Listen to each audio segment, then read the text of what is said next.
I just want to say to Dan Mardayaw, do not create a fake account on Facebook. You, Sangkay Janjan, Teacher Alexandra Pagkalinawan, Ate Dina Guillermo, and also who else who create fake account? Those Marcos loyalists who were fake Filipinos. They're creating trolls. Oh, it's not good to create a fake account. You know, Danmar, with all due respect, I know we are autism, but you need to stop.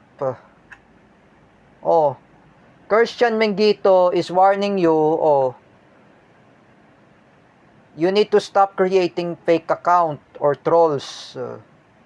Oh, that is my advocacy. You know, my advice to you: do not create fake account on Facebook. Oh, you know that. Oh, I'm telling ya. You know, when I criticize Teacher Alexander Pagkalinawan, you're the one who make the fake account of Rocky Tulog. Dan Mardayaw, you're the one who create Mang Rodelio Daguman in Facebook page to ruin Cedric Mariano. And Ate Dina Guillermo, you're the one who created the fake account. Mrs. Annie Gill, you and Sangkay Janjan. However,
however, I just gonna say to Dan Mardayaw in my YouTube video, do not create fake account in Facebook.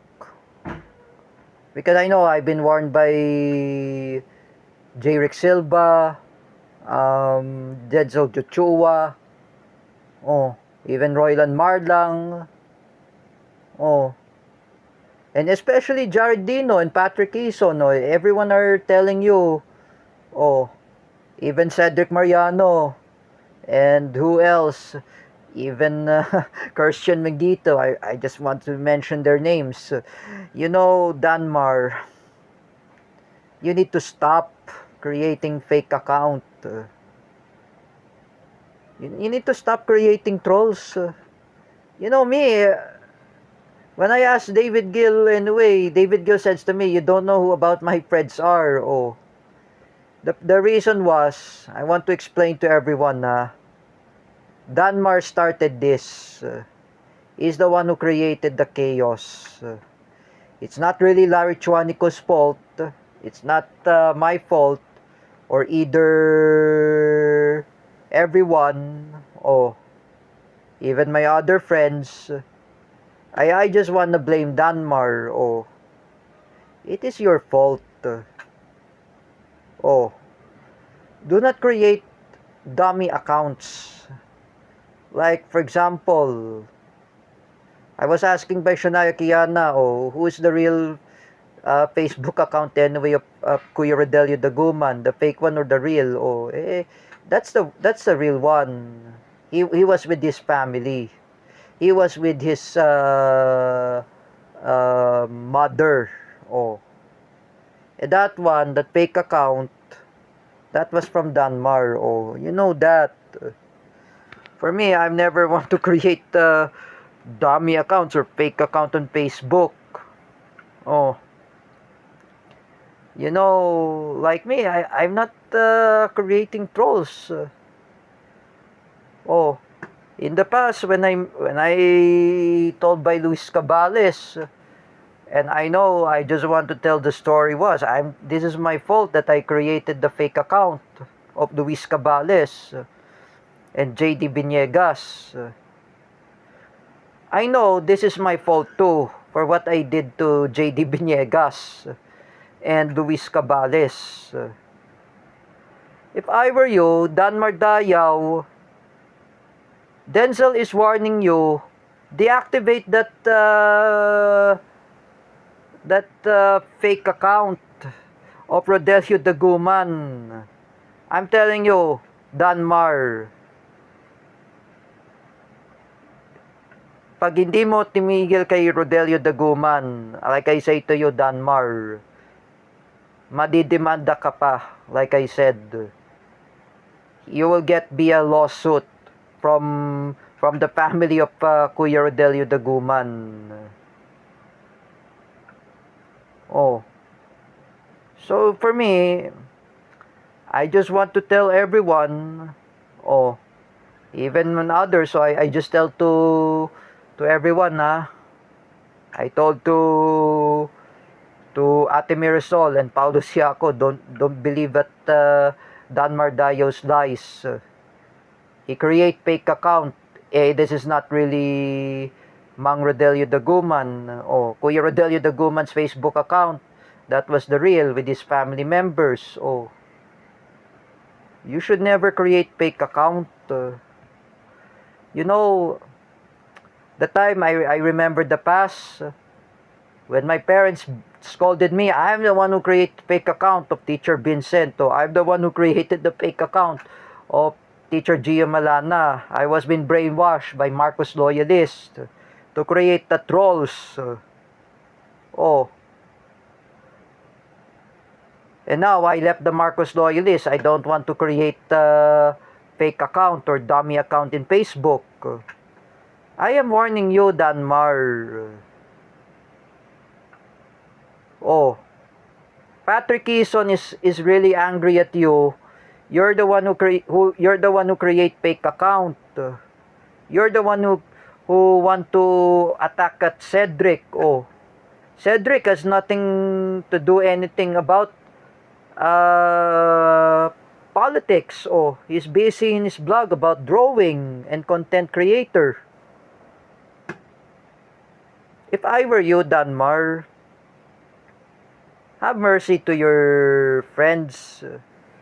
Have mercy to your fellows that you are messing at.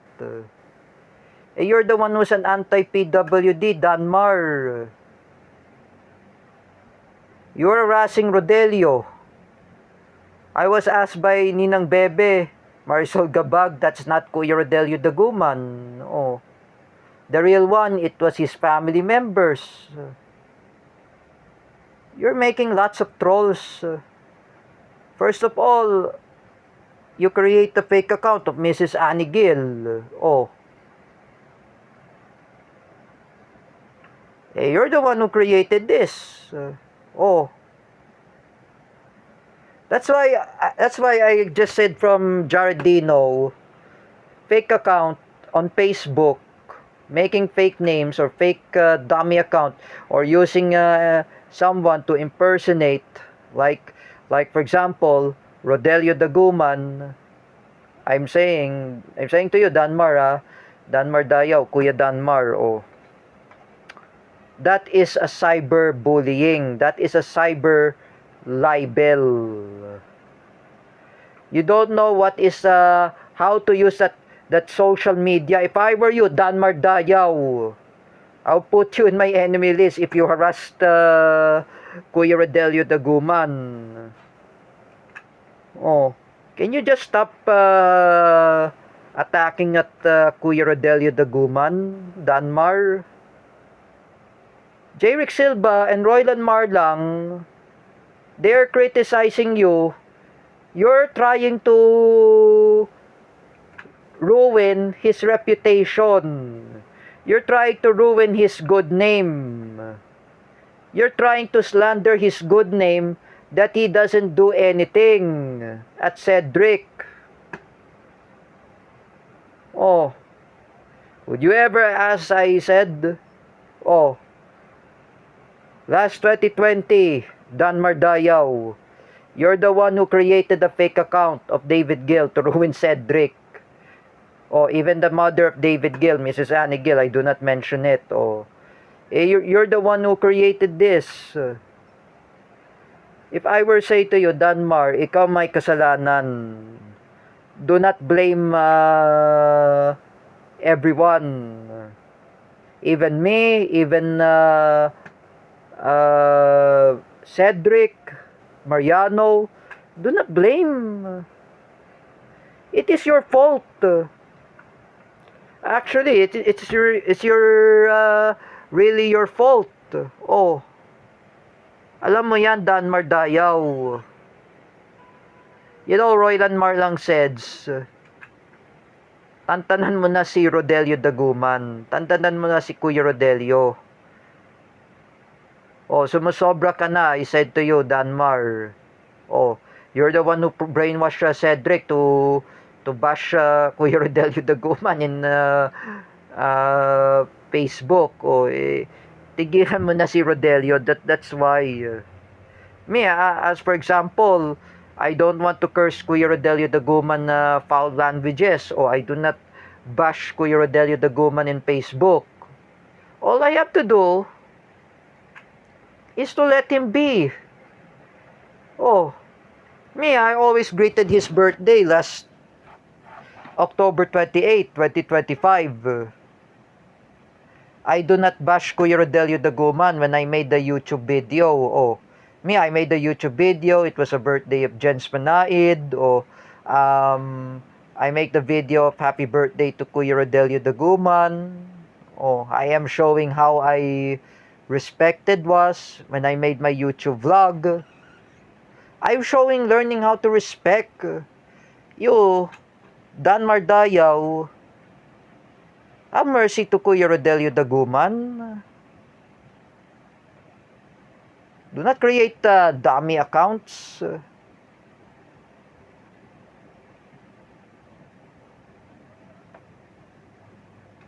You don't know what is cybercrime. Oh, you don't know what is cyberbullying.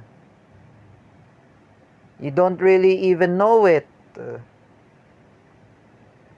That is your reflection at you, Danmar. Do not blame everyone. I asked Tera Francisco. You need to unfriend Dan Mardayaw. Oh, he is the one who create fake account on Facebook. Oh, he's telling a lie. All his stories are lie. Oh, would you ever tell a lie to create fake account? Me, I know you are a Marcos loyalist, Danmar. You're telling lies just like the Marcoses. Oh, I know this is your fault. You should not tell the lies. Oh, you're a liar, Danmar. Me, I'm not telling lies. Oh, when I was a former Marcos loyalist, when I troll Teacher Vincent Ramos and Teacher Gio Malana last 2021 and 2024, in pandemic, after pandemic, I'm the one who attacked Teacher Gio Malana. I'm the one who attacked Teacher Vincent. I know this is what my consequence was. I was brainwashed by Marcos loyalists. Oh.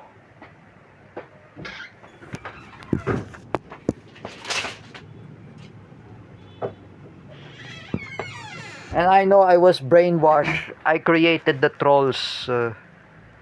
Oh. And I know I just want to tell the story was, I'm the one who created this. Oh. In the past. in the past years.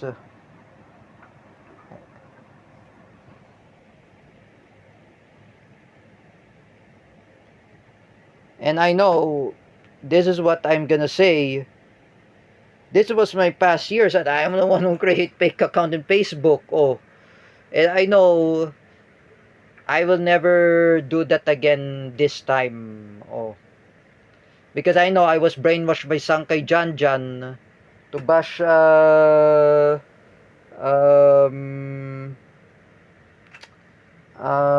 Teacher Gio Malana and Teacher Vincent. I know they're both anti-Marcos. This is my fault when I bash them. Oh, I am just want to apologize to both of you. I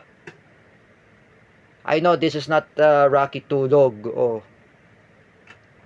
because I know Teacher Gio Malana, he did not make fake account. That Rocky Tulog who make the fake account is Teacher Alexandra Pagkalinawan. And that that Kuya Rodelio Daguman's Facebook account, the fake one, that was from Danmar. And also another one, the fake account of Mrs. Annie Gill, that was came from Sangkay Janjan and Ate Dina Guillermo. Oh, you know that Danmar, even Gina Sejok, who created the fake account of Mrs. Annie Gill, and even Paulo Cruzada, I know, they create fake account. Even Jim Macasandil, Jeffrey Asedio, they created the fake account of Mrs. Annie Gill. Oh, the mastermind anyway is Dan Mardayaw. Oh, that is your fault, Danmar. If I were you, do not blame everyone. You're the one who ruined at Cedric Mariano's art. Oh, and I'm the one who I just feud with David Gill last 2020.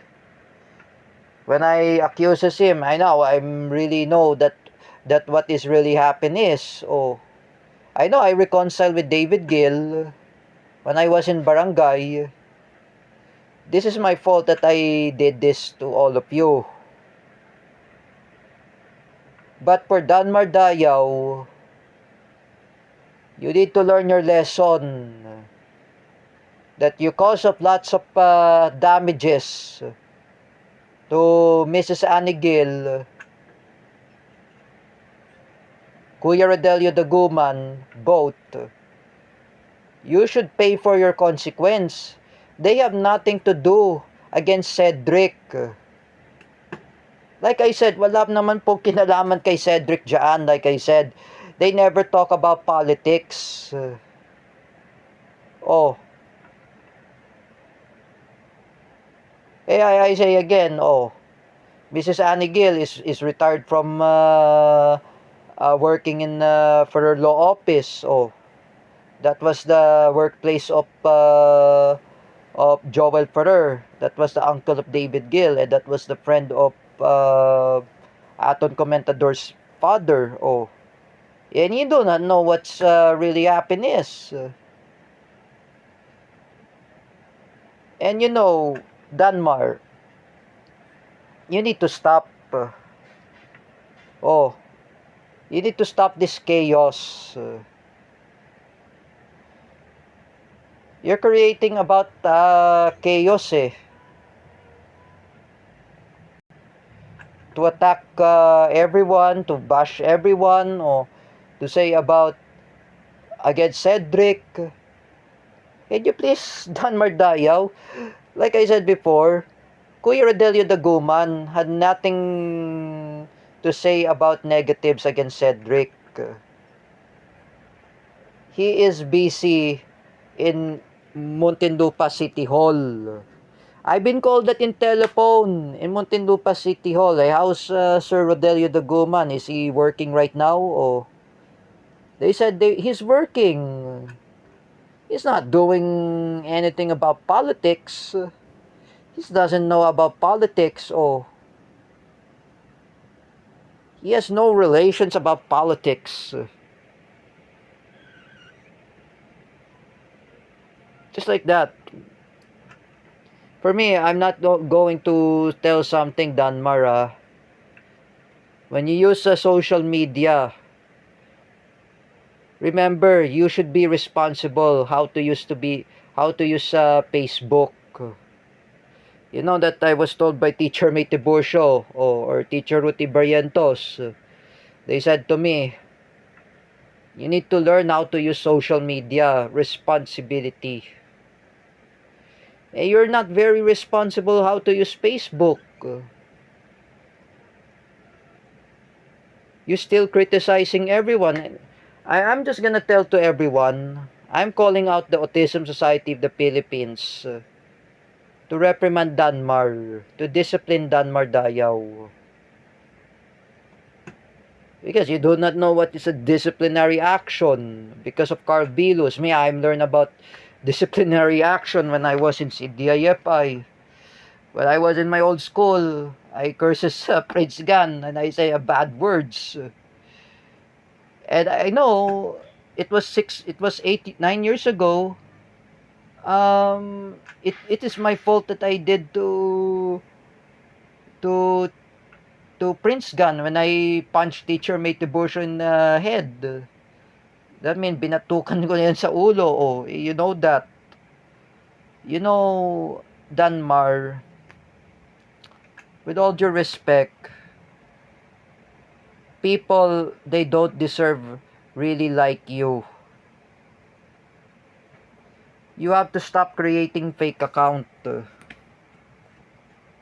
Oh, and Roylan Marlang, I'm telling you, if you're a friend of Danmar Dayaw, I'm just saying to you, pagsabihan mo to si Danmar, tigilan niya pamhaharas kay Kuya Rodelio Daguman at tigilan ng paggawa ng kung ano-ano sa fake account sa Facebook. Just like what I'm just gonna say to everyone,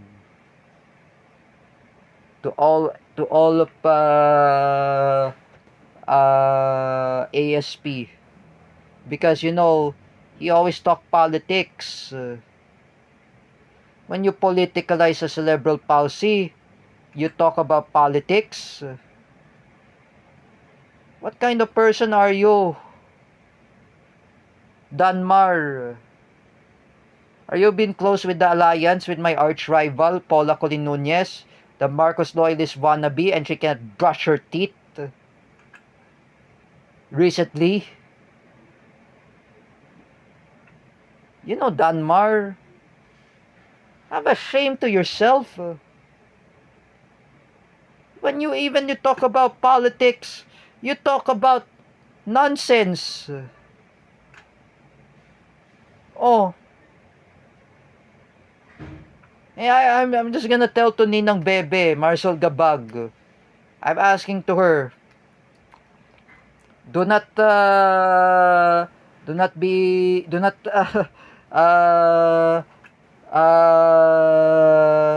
accept the fake account of Danmar Dayaw named Rodelio Daguman.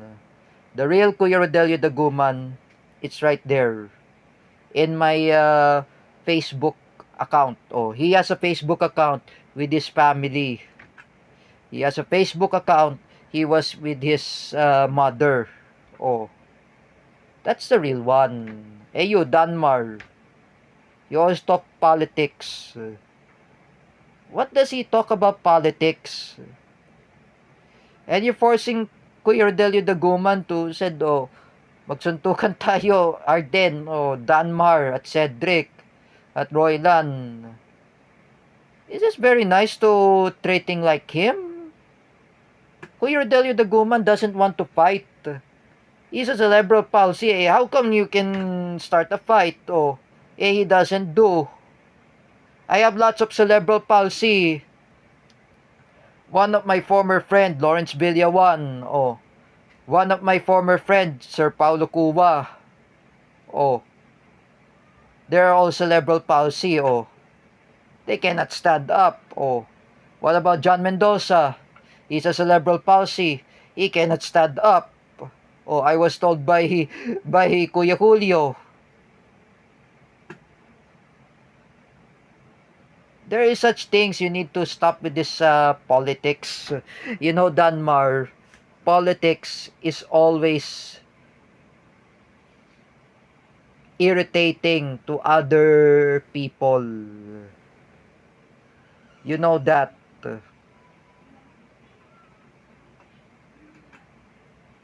And you're saying about, oh, when you say about uh, that Rodelio Daguman, that Kuya Rodelio Daguman knows Ernest Marasigan, hindi yan kilala yun. Like I said, he doesn't know Ernest Marasigan. I check in the Facebook with Ernest Marasigan. That was a mutual friend of Clarence Beredo. He doesn't know Ernest Marasigan. I never met Ernest Marasigan in personal.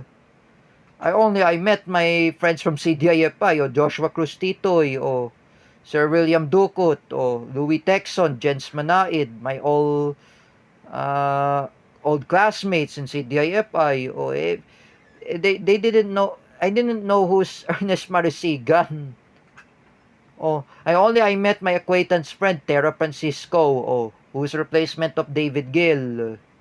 I met is Bill Galang, my friend, oh, my former friend, even Jude Goles, even my former friend Stefan Pimentel, my former friend Jude Goles.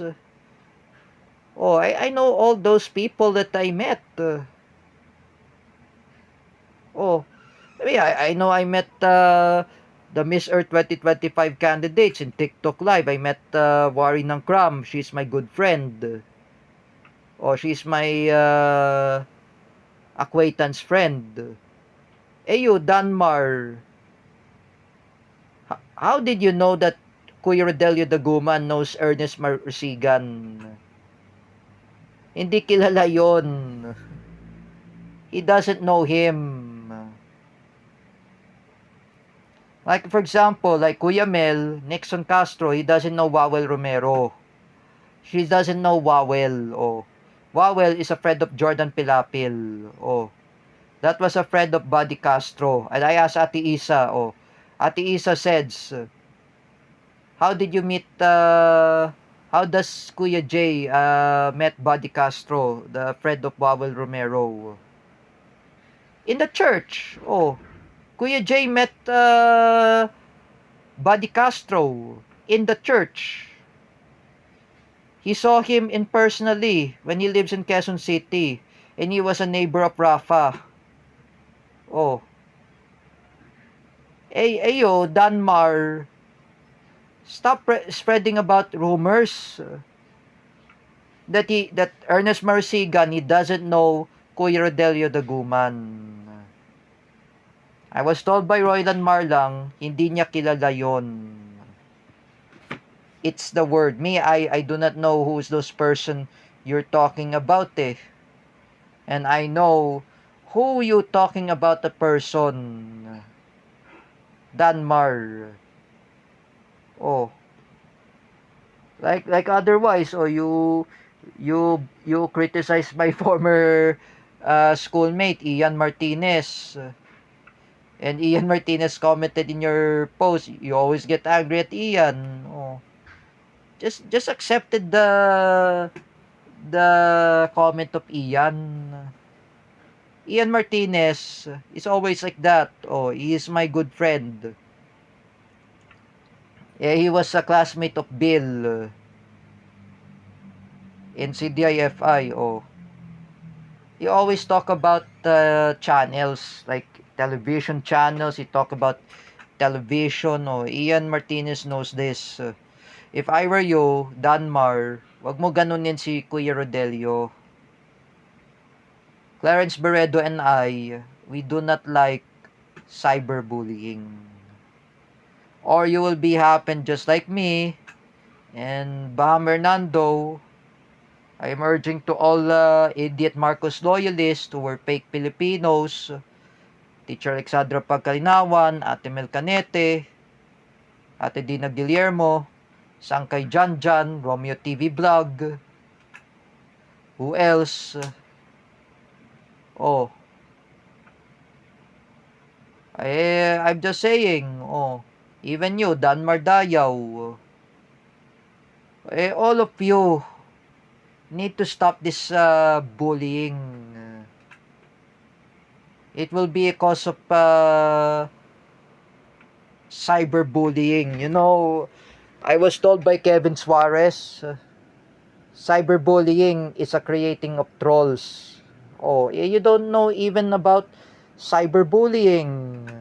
Oh, me, I know about cyberbullying. Do not create about hoax, Danmar. And do not create about fake news over at Kuya Rodelio Daguman. Because Kuya Rodelio Daguman is busy in work. He doesn't intention to harass Cedric. He doesn't intention to envy at Cedric. Wala pong kinalaman dyan, like I said. He's busy in his work. Like me, I was told by my mom, si Teacher Gio Malana, hindi siya gumawa ng fake account ng Rocky Tulog. Busy siya sa tuturo. Nagtuturo naman si Teacher Gio. Like what he said, he's teaching anyway. He's not doing anything right. He's busy. Unlike you, Danmar, do not, just stop bashing at Kuya Rodelio Daguman. Stop creating dummy accounts to harass Kuya Rodelio Daguman, to bash him in social media. Look at what you have done to Kuya Rodelio Daguman. He lost his mother. He lost his pet dog. Is this what all of you like, to bash the person? I was told by his brother, Kuya Robin Daguman. He said that Zumba instructor, Kuya Robin, Kuya Robin said to me, busy nga si Kuya Rodelio Daguman. Wala naman pong kinalaman sa politika, He doesn't talk about politics. Just show how to respect the privacy of his privacy. You know, Danmar, I'm just gonna say to you, respect his privacy. If you don't really have to respect, one day, if Kuya Robin Daguman will call the police, he will file the cases against you, for what you done to his brother, Kuya Rodelio Daguman. That will be your cause of problem. Do not blame everyone. If there's a complaint affidavit, you'll get summoned in barangay in Pasay. You'll be happen just like me, that I was being summoned from David Gill's family and his parents when I was in barangay.